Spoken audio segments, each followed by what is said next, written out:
Hi, friends, and welcome back to the Legend Fiction Show. I'm your host, Dominic. We are the coolest community of storytellers in the world because we said so, and we get to spend time with other super cool storytellers like Jacqueline Lucca.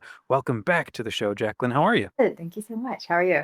I'm good. We're good. Good to have you back. And you are self-publishing a novel called Heart. I don't suppose you actually have a physical copy you can wave around and show us? Not yet. Not Not yet? yet. The Okay. cover I just released the image of the cover, I think 2 days ago, and gave everyone the first sneak peek. So it's brand new. Brand new. Okay, so that's what we're going to talk about. You've been on the show before, so I'll try to link to some of our past conversations, maybe at the end of the videos, like related. But for those who've never met you, want to get a little bit of your origin story and some of the other stuff that you've been writing, and you run a podcast, and you I think you teach English, and so you get up to a whole bunch of stuff. But it's on our minds. Let's talk about Heart. It's a YA dystopian novel. Give us the comp titles, and then tell us what the story's about. So I've been trying to think a lot about comp titles. I think it's similar to the movie of Maze Runner, maybe Divergent. And some of my readers have compared it to Hunger Games, but I think that's just because Hunger Games is like the really big dystopian in the genre. But yeah, I would say it's probably mostly like Maze Runner. If anyone has seen the zombie movie Warm Bodies, it's a very niche movie, but I would say it's kind of like Warm Bodies and Maze Runner combo. So Okay. it's there are zombies in it, but it's not as dark and gritty as you would expect from that kind of genre. It's more YA dystopian, kind of post-apocalyptic. So that's the comp titles. As far as the synopsis, it is the world has basically been kind of overrun by zombies, and there are these safe compounds. The story starts when this girl's best friend gets the early stages of infection, and she wants to find a cure for her. And in these compounds, there are experiments being done on certain people to try to see if they can get a cure through these people. She breaks one of these guys out that she was friends with, and she basically this ragtag team of misfits kind of starts going across the wilderness, and they're going to try to go find a new compound, try to find a cure. And along the way, they're running into monsters of all different, zombies, but also, so the main character Eve and this group of misfit kind of friends of hers start traveling across the wilderness trying to get a cure, and along the way they encounter different people, zombies, and this question starts to kind of raise of what does it mean to actually be human and what does it mean to be a monster. And yeah, that question kind of continues through the story. So that's the synopsis of that. Okay. Wow, what an interesting question.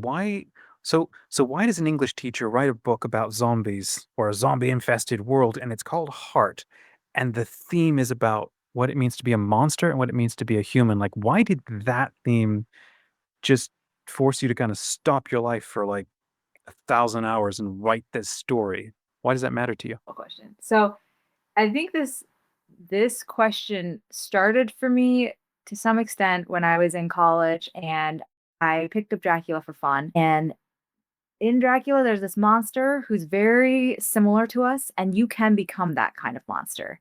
And it starts to blur that line between what it means to be something really dark and creepy and what it means to be human.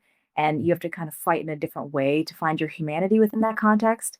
That was really fascinating for me. And I actually went on to get a grant over a summer I was paid to study like essentially Victorian Gothic literature. And I studied what does it mean to be human and how does our understanding of monsters, how does that understanding impact how we understand our own identity as human beings. So I was looking at the cultural ideas of identity and kind of lining that up with different monsters throughout books and seeing how those things might actually be really interwoven. So that's always been really interesting for me. When I sat down to write Heart, it was November 2020, and I did it in 30 days over a NaNoWriMo. So, like Oh, in wow. 30 days, just sat down and wrote up this book. And I think I was just thinking a lot about, we'd had a lot of time to sit and think that year. And I wanted to kind of look at identity through this lens. And yeah, for some reason, I used zombies instead of vampires, but I think that was a zombies often have zombie genre often deals with dystopian themes of society and identity as well. So I felt like it was a really good fit. And that's just kind of how the story unfolded. But just this idea of how when there are these monsters that are so close to us and we can become them, that it starts to kind of Mhm. bring up more questions about how do you maintain your humanity through all the insanity. And how do you affirm that? What does that look like? And then it also starts questioning, what does it really mean to be a monster? Because I don't know if you've seen Train to Busan, but in that movie, there are zombies and they're scary, but they're almost not the monsters in the story. It's the Mhm. people who don't deal with the scenario well. And the zombies are terrifying, but it's people can be quite monstrous, whereas the zombies are just sick in a certain sense. So dealing with all those things was really fascinating for me, and that kind of is how Heart unfolded. Yeah, I can't believe that I didn't know any of this about you and your interests over the last couple of conversations that we have had. And I'm like, you got paid to study monsters and that impact on the human psyche. So I'm going to take 5 minutes. I would need you to keep going. Please walk us through what you sort of studied and the monsters you sort of studied. And you've started hinting at some of the takeaways, but unpack some of these because this is really interesting stuff. Thanks. I mean, it was a very fun, very dark summer, but really fascinating. Yeah, so I wanted to look at Dracula. I think part of the inspiration for this is growing up during the Twilight era where everyone was like, vampires, they're so sexy now and they're Mm, so cool. And it was really interesting to me to read the original book and see there was some level of suaveness you could argue for in Dracula, but he was so terrifying and so evil. I was really curious about how these monsters got more humanity in some ways. And so this story, the research portion of the grant, when I was researching, I went back really to some really old texts on zombies and started researching kind of how people saw them. And there seemed to be a clearer divide between monsters were very, very scary and the people were very, very human. And as you kind of go through the literary works, there seemed to be some kind of correlation of version, as our idea of monsters got a little fuzzier, we had started having stories like a movie that came out not too long ago of Dracula Untold, where we give them more and more humanity and kind of more sympathy. It mm. almost felt like it correlated with a lot of modern and I think it's postmodern thought about the fluidity of identity. So that was very fascinating to me as I want to stop you there. You said something interesting as you said our understanding of monsters became fuzzier.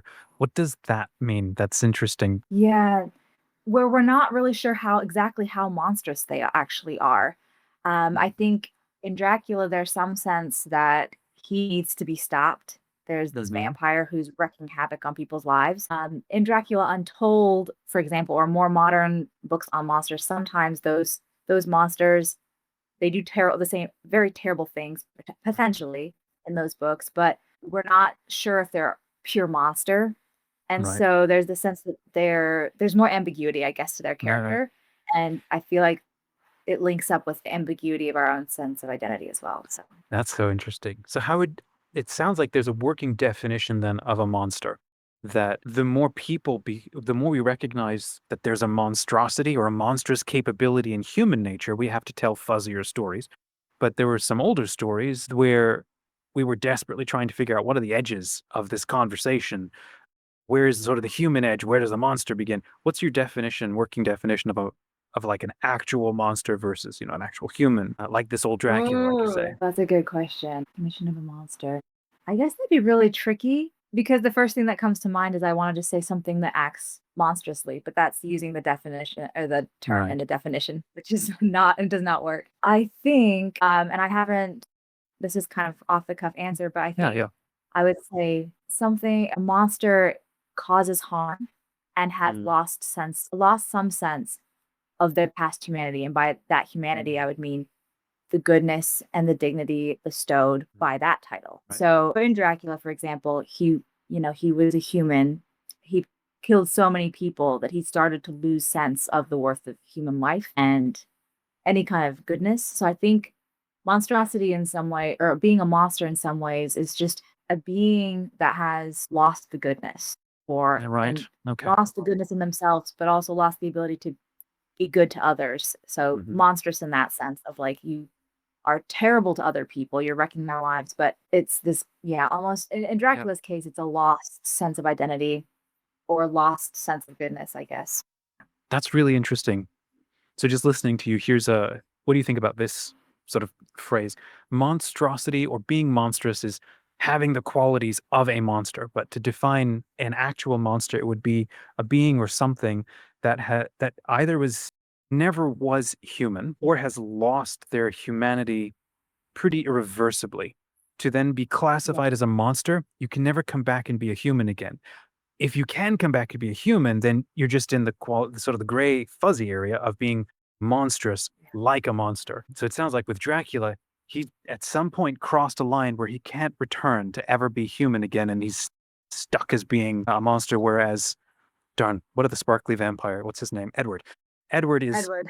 yeah, he is like a monster, but he is capable of becoming more human because the humanity is like the high point. We're not going to talk about divinity and all of that. We're just going to talk about the high point of that being human is good. Less than human is not good. And like you said, Train to Busan, that movie really got me. It moved me.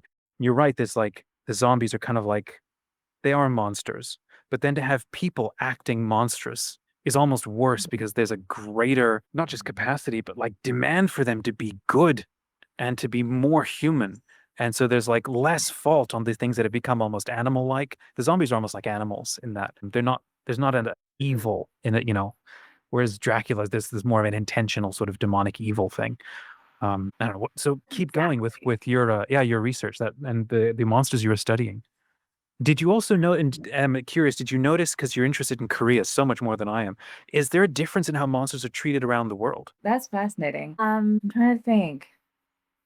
The the exposure I've had to Korean monsters to some capacity has just been through the very modern Korean dramas that I watched. So Mhm. Dokkaebi was the goblin, and I don't know if he's supposed to be a monster, but he's called the Goblin. I think it's the Goblin King would be the translation. I'm not sure, but he's very very sympathetic in that one. And the Josung Saja, the Grim Reaper. Okay. They've got the Grim Reaper and the Goblin, and they're actually the Goblin is played by the lead from Train to Busan. So All he's right. not a bad looking goblin at all. And Yeah. he's they're both very sympathetic characters. So I'm not sure if they would have a similar. I'd be fascinated actually to look into that. Of would they have a similar trajectory of the Goblin used to be more mischievous in older Korean works and then kind of turned? Is this kind of an Edward version of him in this more modern work? I'm not sure actually. I haven't looked too deeply into that, but I would say Sure. that Sure. the modern renditions I've seen of it are very sympathetic renditions, very similar to our vampires and Twilight and things like that. Gotcha. Okay. Well, let's go back to your research. What did you end up covering, and then what were your takeaways? Oh my goodness, it's been a while, but I think that trajectory of I looked at Dracula, Frankenstein, I looked at some older vampire pieces. I think looked at Byron vampire pieces as well. Mhm. And then looked at more juxtaposed that with Twilight. And I think my main takeaway that fluidity of identity that we see in modern times really matches almost the fluidity of our monsters that we have, or the ability, like you're saying, like they can kind of come back from their monstrosity. They're not irreversibly monstrous.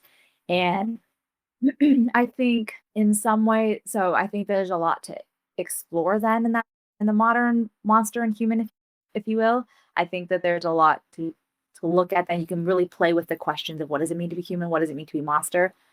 I don't remember if this made it into the final presentation that I gave, but I think I was very curious too if it would be beneficial at points to bring back a fully monstrous monster and Mhm. have that kind of discussion as well, because I think sometimes people are almost afraid of letting things be fully monstrous, and how that might be okay sometimes to write more just full, like there are fully monsters and some in more stories, kind of like the orcs in Lord of the Rings, just to be like there can be you can take clearer cuts. And I think sometimes I felt like in modernity there was like this fear, or in like modern literature there's this fear of taking too clear of a cut. And there's this in my head, if there's so much ambiguity about what does it mean to be human, I feel like maybe if we started giving some clear cuts of, well, we know this is a monster irreversibly, and we had more of that in our books, we'd be able to kind of form a stronger human identity as well, where when you start to questioning the line, I think can be helpful, but then starting to draw a clearer line can also be, I think, good for some human psychology. So that was one idea I had at least played with. I don't know if that actually made it into the body wolf work after Mhm. there was so much to research that summer. But I think that was something I was really curious about too. Like if we are getting more fluid, maybe we're having complex conversations about it. This can be good, but maybe also drawing a line at some point in these conversations could be helpful for people.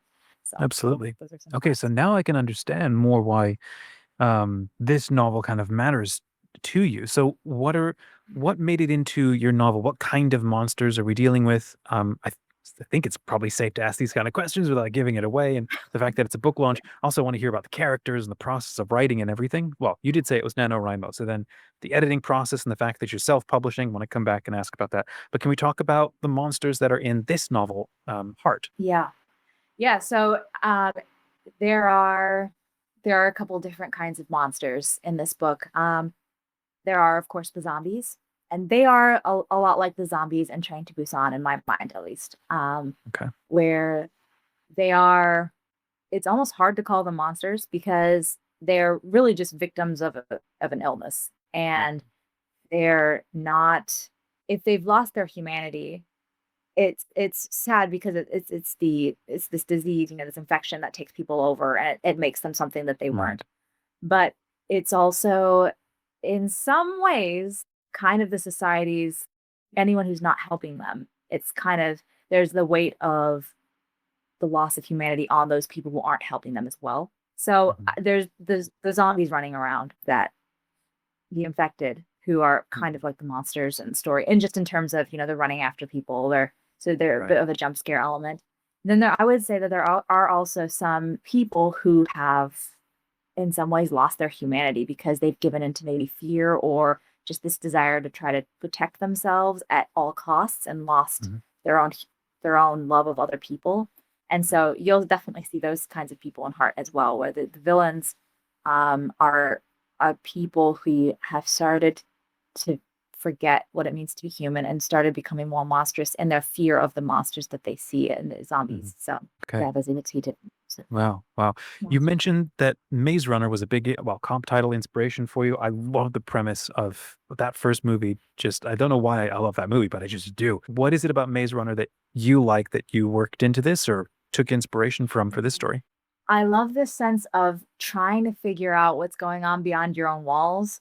Mm. And I also love running. So the running, like we're gonna go in, we're gonna run, we're gonna try to figure things out, we're gonna come back.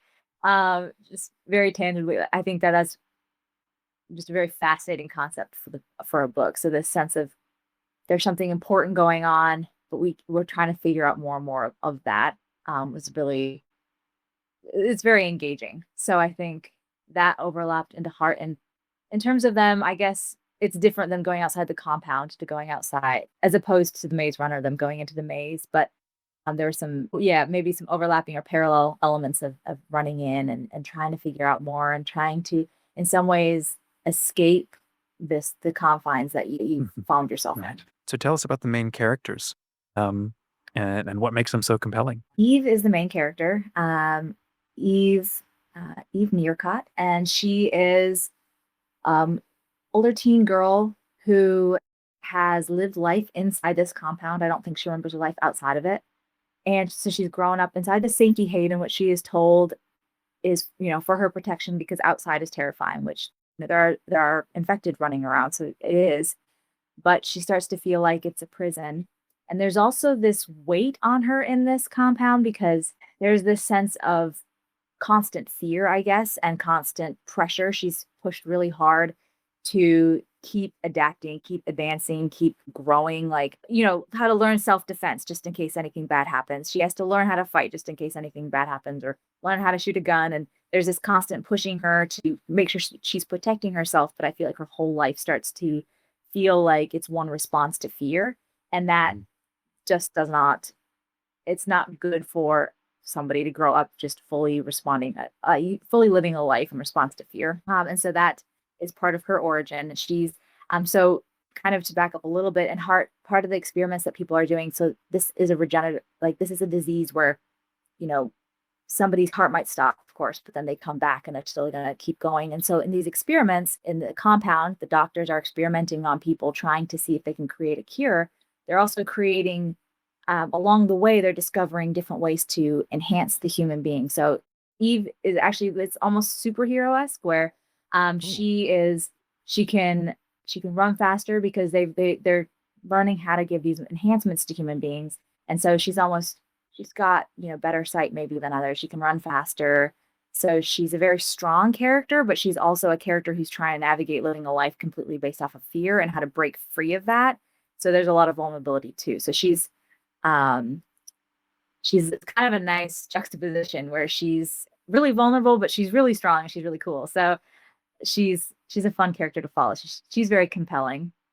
That's awesome. Yeah, and then Zach, who's like the love interest of the story, he was taken to the lab and he's got a lot of those different abilities. Like he's one of the scientists experimented on him first, so he's got a lot of these different skill sets that kind of come out throughout the book that you're able to see. And for him, he's got a very different perspective because he was outside of the compound originally and then brought in kind of against his will for the sake of people trying to create experiments that hopefully help humanity. But it wasn't his plan to end up there.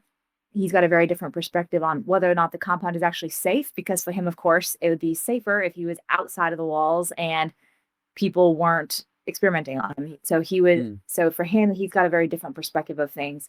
And so that juxtaposition is also really nice, where she's been inside the walls her whole life. Eve has been inside the walls her whole life. And for her, that safety, breaking out of it and trying to help her friend find a new cure, that's very scary. For him, it's a really just an escape from walls that he didn't want to be in the first place. So yeah, those are the two leads. And then their friend is Judith, and then there's another friend, Royal. So that's kind of the main group of people who run through the story. That's very cool. You've mentioned Train to Busan now a couple of times, and the fact that you like Korean dramas. What are your top three, if you were to pick, favorite zombie movies? 'Cause I'm going to assume you've probably watched all the zombie movies that are out there or tested them. What are your top three favorites? Oh boy, I actually feel like I have two clear winners probably. And that Train to Busan is one, and then I've mentioned the Warm Bodies is actually the other one. Okay. It's Warm Bodies is Romeo and Juliet in but just with zombies. And I love Romeo and Juliet. And it's a story. Yeah, it's very sweet actually, it's comedic. But Hmm. it's really a sweet story. So I think those would probably be my two favorites. I have watched other ones, but I think they haven't captured my heart in quite the same way. Like Resident Evil, it's scary. It's not my favorite. World War Z, not my favorite. I mean, I still find them intriguing, but I think that those two are the winners for me. Warm Okay. Bodies and Train to Busan. Nice. Have you seen Santa Clarita Diet? No. No? Oh, it's Is that on? hilarious. It's a very bloody, hilarious. They're both real estate people, but she keeps going around eating the competition and eating bad guys so that they can win in real estate. No. It's Oh no. just hilarious. Which one out of the ones that are out there, which one do you dislike? Do you think is like the worst entry in zombie literature, movies? Hmm. Dislike. That's hard to say. I guess I'm trying to think. I mean, the one I personally disliked the most, it was a Resident Evil that came out while I was in Korea. There was a really famous Korean actor who was in it, and I was really excited to go see it for him. And he was in it for about 10 seconds and then died in a helicopter explosion. So I was mad because it didn't finish quite the way I wanted or have the character I really wanted to see. Um, I'm not sure what the worst would be objectively, I guess. I'm not the biggest fan of World War Z, but I'm not sure. I haven't watched it in so long. I don't Mhm. think I could say objectively why at this point. Okay. No Yeah. worries.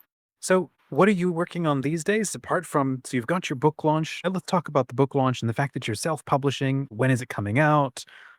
Are you doing anything special for those of us who are also authors or thinking about being authors or just curious about the weird and wonderful life of how authors tick? How are you going about the process of self-publishing your book? Okay, wonderful. Yeah, this was a funny journey for me because I was dead set on traditional publishing. And I think we might have even talked about it in one of our previous podcast episodes. But I think I was really set on it for a couple of reasons. I wanted the quality that comes with traditional. I wanted the support that came with traditional, and I wanted in some ways, like honestly, the prestige that comes with traditional. And I think that I was thinking about all of those things. And what really shifted my view was talking with other authors who were really they were publishing books I would talk with traditional authors and self-published authors, and I really tried to get their perspective on how the industry worked on the other side. Once you're done writing and you get your book out to the world, what does it feel like going through these different venues or these different routes? And it was really fascinating to me because I was chatting with this girl who was very successfully traditionally published. And she was talking about the percentage she was getting back from her book. And I was kind of like, that's a scam. Like, you are a very well-known author. And just, for whatever reason, maybe it was just because it was her first time and she didn't have the legal support, but it felt like it wasn't, she wasn't getting back as much as I would have expected a traditional author to get. And there are, across the board, there are pros and cons both ways. So I'm not saying like one is better than the other. But for me, as I started exploring this, I was really excited to see more and more self-published authors who have just brought the most incredible quality to their work. Their covers were beautiful, their writing was beautiful, the interior of the book was designed beautifully. Everything that I wanted in like the reason I wanted a traditionally published book to have this like high level quality, I was starting to see in self-published authors. So kudos to them for putting in that work because that kind of helped pave the way for me, at least in my head, of this is possible, even if it's very expensive or very time consuming to do. It's totally possible. The other issue I ran into is I was submitting hearts to agents and I was getting requests for full manuscripts. People were saying they really liked it. And that had never happened before. I mean, usually you blast out 100 query emails and you get back a bunch of rejection standard form, like, Mhm. thanks. You think someone else would be a better outfit? And you kind of get that message and you're like, all right, keep going, plow through. But I was actually starting to get a lot of like, this book is amazing, but in order to make it more marketable, you're gonna have to tweak these things. So I was like, okay, I'm gonna try to be open to the feedback that I'm getting. I want to, if this book can be better, I want to make it better. So I went back and I did a lot of edits on the story after hearing from these different agents. And what was really shocking to me was that I'd had beta readers test run it before I sent it to agents. And the Mhm. responses I was getting was, I could not put it down. I didn't sleep last night because I was finishing your book. I read it sneakily through work at the desk because I could not stop. And I was like, this is great. People are enjoying the story. I did the edits that all the agents, kind of pulling from these different agents. I was like, now it's marketable. Now people are really gonna love it. I put it out again and nobody finished it. And they sent back like, well, it used to be really exciting. I'm not really sure what changed, but like I'm not really enjoying it anymore. I'll get to it eventually. I was like, something happened, something the heart of the book got taken out. Oh, no. And No. it wasn't, it was maybe more marketable, but it wasn't as enjoyable for the beta readers. And I realized like, and that might just be this book in particular. It's a weird book where it's a monster book, which feels like it should be horror, but it's not. It's lighter. Maybe it's harder to market. I think it's fresh and unique. So I think that a lot of beta readers have enjoyed it because it doesn't fit perfectly into a genre. And Mhm. kind of realize like maybe this is a book that needs to be self-published because of that, because it's not, I'm not expecting an agent to neatly find the perfect space on the shelf for it or the perfect publishing house that it's going to be a very easy to understand genre. This Mhm. book kind of hits the in between area. And I think it just lends itself to being self published. So I actually went back to the old draft and started working from there. And looked at like, all right, let's make this book good, but let's not deviate from the original story. That is like what I loved so much to write, and Mhm. I hope resonates with other people as well, even if it doesn't fit perfectly into monster or dystopian or post-apocalyptic genre, like the Mhm. genres. Hopefully it still resonates with people. So that is kind of at the end of the day, I realized that this book, at this point in time at least, um, really lends itself well to self-publishing. And yeah, I've asked a bunch of people or I've asked people who have self-published and traditionally published, what are your tips for me? And it is a lot of work to self-publish, I'm realizing. Just very time consuming, and you have a lot of questions that you have to answer. You have to decide on, do I like this cover or not? You have to decide on, what is the interior format going to look like? What's the paper color? All of these questions are all on you. But then there's also a lot of fun with that because Mhm. when you hand someone a book, you've chosen the paper color, the cover, the font, everything that you're handing them is straight from you. So there's something really special about that too. So yeah, I wasn't expecting to self-publish it, but now having the book that I have written that I was excited to write and being able to hand that to people, I think is going to be so rewarding that yeah, I'm just very, very excited for that. So That's so cool. Well, then, last question: when is the book coming out? And as a self-published author, figuring all this out for yourself, how are you going about the experience of a book launch, doing this for the first time? Some authors like go all out and do really interesting experiences or things, and I'm curious how you're handling that. If you're doing anything, if you've invented something for yourself, or if you're doing something different. All right, so yeah, the book, God willing, if all goes according to plan, it's going to come out next year, February 14th. So February 14th, 2026. Everyone mark your calendars. It's coming out that day, as long as like nothing crazy happens. Which this is my first time in the process, so I'm kind of getting that caveat because I'm not sure if there are delays or anything like that. But so far, everything has been on schedule how I've written it out because I wrote out a whole calendar for myself of how this is going to work, and so far we're keeping up. So that's exciting. That is Um, Valentine's Day, isn't it? it is. So Okay, Heart is coming out on Valentine's Day. nice. It just felt fitting. Yeah. And the book starts on that day. So like I don't think I say the date, but I do talk about how it's February in the beginning of the book. And then as the Mhm. characters go through, spring like unfolds. And so I felt like it was a really good day to launch the book where people could start the book in the month where the book starts. So it just Oh, that's fun. felt very fitting. Yeah. Um, In terms of a launch, I'm going about launching it, one of the things I'm doing is I'm starting a Kickstarter. I think I'm going to try to open that today, actually. So that's one of the things, trying to get out special edition things, stickers, that kind of thing, hoodies. Hmm. But in terms of launch in February, right now I've just planned on having like a launch party open to the public, open to anyone who's interested. I'm not sure what an online component would look like. I'm still trying to work out those details, but my dream would be to go to a local bookstore on the day of the launch, just have a huge stack of books and freebies and just have a party celebrating a debut book, which I think would be really fun. So that's currently the plan, is to either find a local coffee or like a local bookstore or something like that. And just invite, I mean, this book has happened because of all of the beta readers, the family, the friends, the people on Instagram who just randomly comment and say hi and support the book and support the writing process. So I really feel like I just want to celebrate with everyone who's been celebrating with me already, and just kind of Yeah, opening up a physical space for that is the plan right now. So just having a huge party and just celebrating some hard work, and then yeah, moving on to the next project. And awesome. continuing to market Heart. So yeah, that's the plan. Fantastic. So then last question, two. One, where can people find you online? And two, what is the next project? What new thing are you working on? Or are you taking a break for a little while? Or are you already thinking of a new project? Ooh, boy, good questions. And people can find me at JacquelineLucca.com, and that's the brand new author website. You can also find me at Jacqueline Rose Gold on Instagram. I like sharing everything I'm doing probably more consistently on there. Um, and I do have a Substack, Jacqueline Lucca as well. So yes, you can poke around. They're all linked to each other. So if you find Instagram, you'll find the rest of the websites and things like that. The Instagram's Jacqueline Rose Gold. In terms of next projects, I've got three. I think it's three I'm currently working on already. I want to write. So I've taught writing. I've taught for over 10 years now, and I want to write a book on how to write a book. And this is just born out of all of the fun I've had in classes and all the questions my students have asked me. I've been teaching this class for a while now, and I want to see if I can take this class that I've been teaching and get it into book format and Okay. get it into a really clear format so that anyone who's a little bit stuck or runs into the writer's block, or they have an idea and they're not sure how to flesh it out, I want this book to kind of be, you sit down and at the end of going through this book, you have 50,000 words of a completed draft. So that's in my Amazing. head. That's kind of what I've been working on. That's been really fun.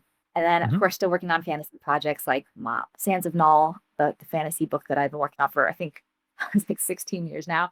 I'm just still fleshing it out, having fun living with all the characters and exploring their backstories more. So someday that will also be published, God willing. But it will be, yeah, right now I'm just still playing in the world and really, really loving that. So